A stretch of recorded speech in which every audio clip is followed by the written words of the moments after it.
Halo, selamat pagi. Salam sejahtera buat kita semua. Saya sapa saudara-saudari mahasiswa terlebih dahulu pada kesempatan yang berbahagia ini. Bagaimana kabarnya? Lokal A? Ya, baik. Semua pada sehat, semua dalam keadaan eh, tidak kurang suatu apapun, semua dalam keadaan sukacita dari keterapan. Saya masuk di pertemuan 11. Saya melanjutkan dari dosen sebelumnya dan saya sudah kembali komunikasi dan mengecek ketersiapan saudara-saudari mahasiswa di pertemuan sebelumnya sudah sampai mana, dan kemudian juga RPS-nya merupakan RPS yang sinergis antara saya dengan tim dosen saya.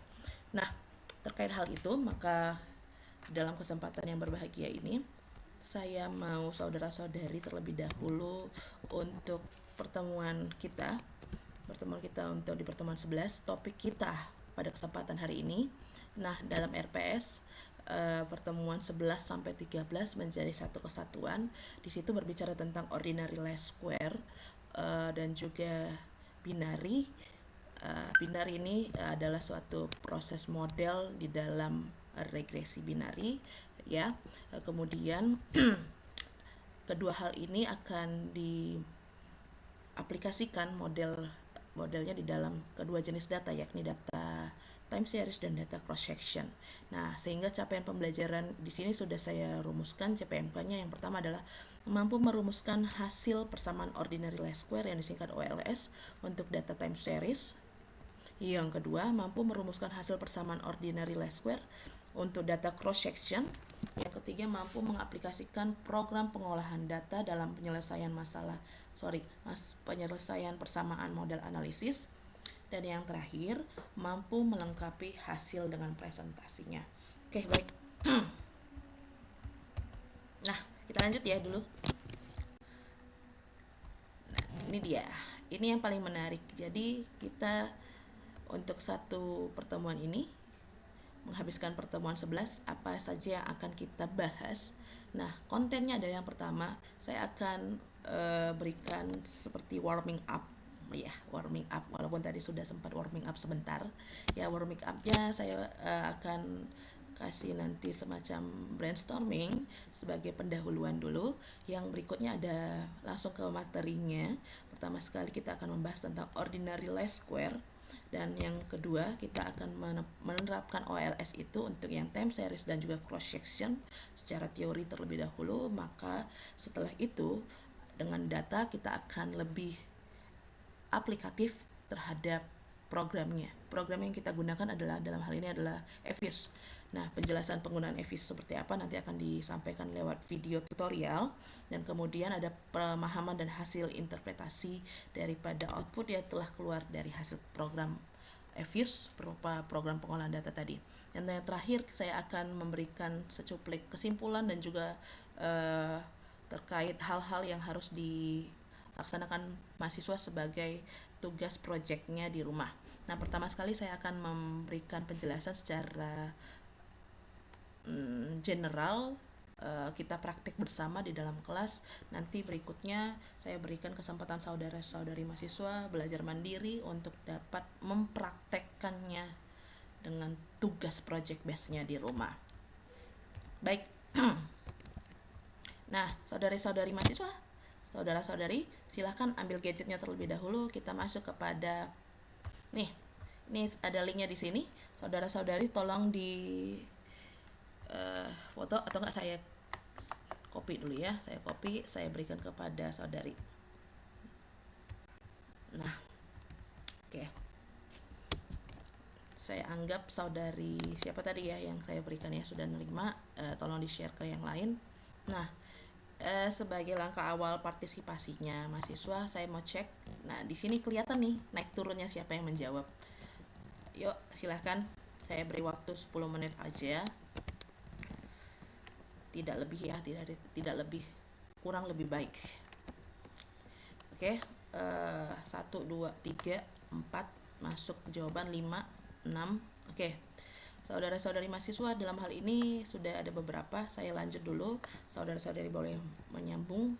Mahasiswa boleh menyambung menjawab di situ. Nah, lanjutnya Apa sih ordinary least square? Itu pertanyaan yang ada di slide saya tadi sebelumnya di Padlet ini. Ini berisikan pertanyaan sih, apa yang kamu ketahui tentang ordinary least square. Nah, ini dia. Saya berikan penjelasan sedikit dan singkat untuk ordinary least square. Ordinary least square ini adalah metode ya saudara-saudari mahasiswa. Metode dari cabang ilmu. Cabang ilmunya adalah yang kita pelajari hari ini, econometric, di mana terdapat variabel independen yang merupakan variabel penjelas dan variabel dependen yakni variabel yang dijelaskan. Nah, ini kedua hal ini selalu ada dan selalu ketemu di setiap proses pembelajaran. Apa sih variabel? Ya, yang mana variabel independen, mana yang variabel dependen. Sebagai penguatan saudara-saudari supaya persepsinya sama, variabel dependen itu adalah variabel terikat, yang independen adalah variabel bebas. Nah, yang mana itu bebas adalah variabel X, variabel terikat adalah variabel Y. Nah, selanjutnya OLS merupakan metode regresi. Jadi, bagian daripada si ordinary least square itu adalah di dalam persamaan modelnya, yakni regresi, yang meminimalkan jumlah kesalahan atau error. Nah, maksudnya di sini adalah kalau kita membuat persamaan model, pasti akan keluar namanya model estimasi. Itu apa itu? Itu adalah model prediksi yang akan datang, yang akan terjadi di masa yang akan datang. Bisa dibuat forecastingnya lewat analisis data. Nah, kalau di OLS ini adalah metode yang mendekatkan ya, ini meminimalkan katanya, mendekatkan jumlah kesalahan, error.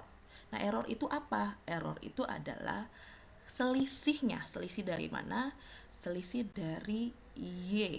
Y-nya di sini adalah Y prediksi. Kalau kita punya estimasi ke depan adalah 100.000, yang dimana rupanya secara faktual datanya yakni tidak sampai 100.000. Itu adalah nilai errornya, nilai yang terdapat selisih ya, selisih yang mungkin masih bisa dianggap ditolerir gitu. Jadi E itu derajat kesalahan yang mampu ditolerir. Nah, karena apa, kalau di OLS ini sudah jelas sekali, ini adalah mengarahkan kepada titik yang paling kecil, kesalahan, jumlah kesalahan error yang paling kecil. Yang berikutnya, persoalan penting dalam sebuah garis regresi sampai dengan sekarang ini adalah bagaimana kita mendapat garis regresi yang baik. Seperti yang saya sebutkan tadi, garis regresi sampel yang baik adalah terjadi ketika nilai prediksinya sedekat mungkin dengan nilai aktualnya. Itu jelas ya saudara-saudari mahasiswa. Nilai prediksinya sama dan sedekat mungkin, bukan kata sama, sedekat mungkin dengan data aktualnya. Dengan kata lain, ini nilai prediksi ini adalah B, koefisien. B0 topi dan B1 topi. Kalau kalian ingat persamaan model Y sama dengan B0 ditambah B1 X1 ditambah B2 X2 dan seterusnya. Nah, ini dia yang menyebabkan residual sekecil mungkin. Kalau mau dilihat bagaimana sih bentuk grafisnya, nah ini bentuk grafisnya. Ini dia ya. Nah, kalau grafisnya seperti ini, coba dicek kembali. Ini adalah grafis yang dimana ini titik-titik. Nih, titik-titik ini adalah titik-titik yang harus mendekati garis ininya, garis persamaan linearnya. Yang ini apa, yang titik-titik ini? Ini adalah yang aktualnya, ya. Jadi data-data ini kalau dia semakin kecil, semakin dekat dengan garis linearnya, maka dianggap errornya error yang mendekati nilai paling kecil, bahkan sampai dengan 0. Nah, gitu ya. Oke, lanjut. Nah, kalau kalian sudah tahu itu OLS apa, adalah OLS model ya. Model, saya terangkan sekali lagi, saya kuatkan, model ekonometrik yang lebih sering didengar orang dengan bahasa regresi, yang mendekatkan, namanya metode kuadrat terkecil, yang mendekatkan nilai selisih antara parameter atau dari selisih antara yang prediksi dengan yang aktual, itu mendekati paling kecil ya. Nah, Kalau sudah tahu itu OLS apa, pemodelan dalam bentuk regresi, saudara-saudari harus paham juga apa itu time series. Nah, ini silakan saudara-saudari berpartisipasi terlebih dahulu pada ya, saya anggap selesai. Ada yang mau memberikan jawaban? Ya, time series namanya time. Time itu bahasa Indonesianya apa?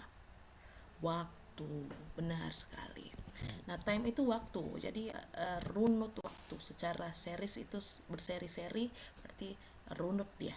Runut waktu. Jadi datanya itu adalah data runut, data waktu yang waktunya itu tertata, tidak lompat dan tidak kelang ya. Runut bahasa lainnya. Nah, bagaimana kalau OLS time series ini? OLS atau yang disebut dengan nama panjang macam betul ya kan ya, ordinary least square. Nah, ordinary least square ini menjadi bagian yang tidak terpisahkan di dalam proses pengolahan statistik ya. Nah, lanjut. Untuk berikutnya, ordinary least square untuk yang time series. Nah, itu adalah bagian daripada proses pemodelan, lebih tepatnya model yang diproses secara pengolahan data melalui bantuan alat statistik ya. Jadi kalau sudah ada model berarti dibangun atas adanya data yang ingin diteliti ya.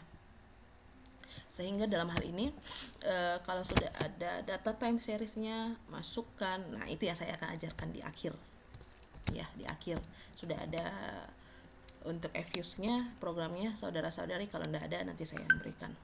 Lanjut. Ini sudah jelas. Kalau time series tahu itu apa? Runut waktu. Kalau cross section itu apa? Cross section. Nah, ini dia. Iya. Satu jika iya. Nah, itu.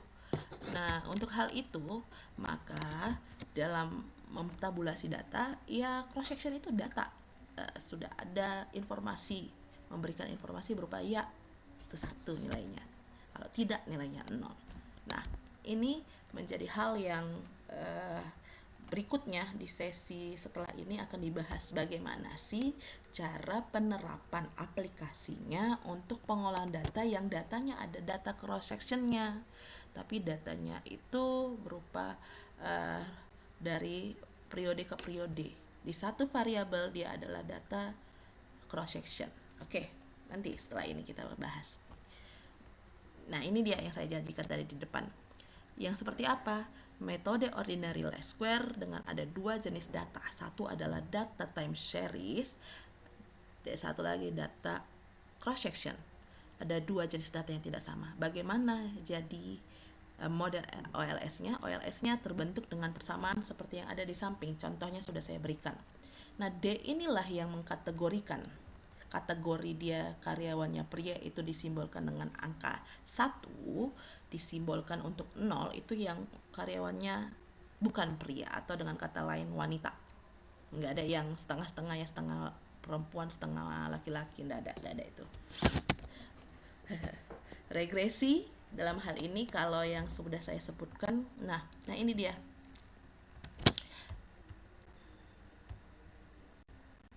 Nih ya, sebentar, kalau prakteknya kita bisa susul. Kalau demikian, seperti yang kalian sudah tahu. Nah,